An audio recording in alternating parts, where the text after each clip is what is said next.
So I've been reading Harry Potter fanfiction a long time. I think we're going on like 13 years probably at this point.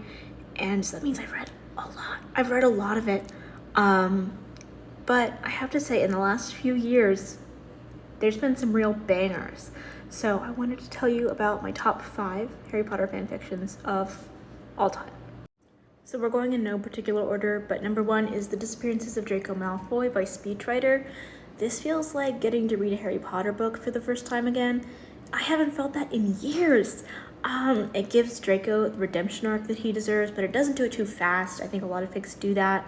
I oscillated between just inhaling this and then wanting to save it so that I would always have like a new Harry Potter book. Can't recommend enough. Draco Malfoy and the Mortifying Ordeal of Being in Love is the self-care. I'm sure you already read this, but this is my top fic of all time. The writing is so intellectual and well done. It does comedy and romance in the same breath. I just read it if you haven't read it. I recommend this to everybody, even people who don't read fic. So yeah. Confidential Correspondence by Nantai. Controversial take. I like Snoopin'. I really do. Maybe it's because they're both teachers. Maybe it's because they're both underdogs. Maybe it's because at the end of the day, I really do like Snape despite everything as a character. And I think he deserves to be happy and have a redemption arc. I love epistolary style fanfics. And this one is just, this nails it.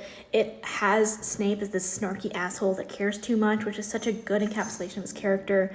And Lupin is so demure and simultaneously caustic and sarcastic. So yeah. Away Childish Things by Lettered. This one had me kicking and like squealing and just losing my mind. Harry as a young child, fresh from abuse and having no idea, like having never known anything different, is such a special thing to see. And especially Draco realizing how much he never knew about Harry and being so gentle and kind, and just the character development. Trigger warning for internalized homophobia.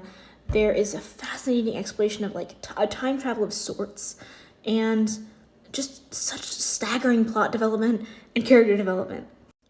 Finally, Together or Not at All by Ballerina Roy. This is a collection of fics set in like the same AU universe. This was my first Harry x Hermione x Ron fic, and I will now never just be able to read just Hermione again. It just doesn't feel right because it's not all 3 of them. It's gotta be. It's the only thing that works because it's just so sweet, so cute, so good, navigating the trauma and like the difficulties of having grown up together through a war.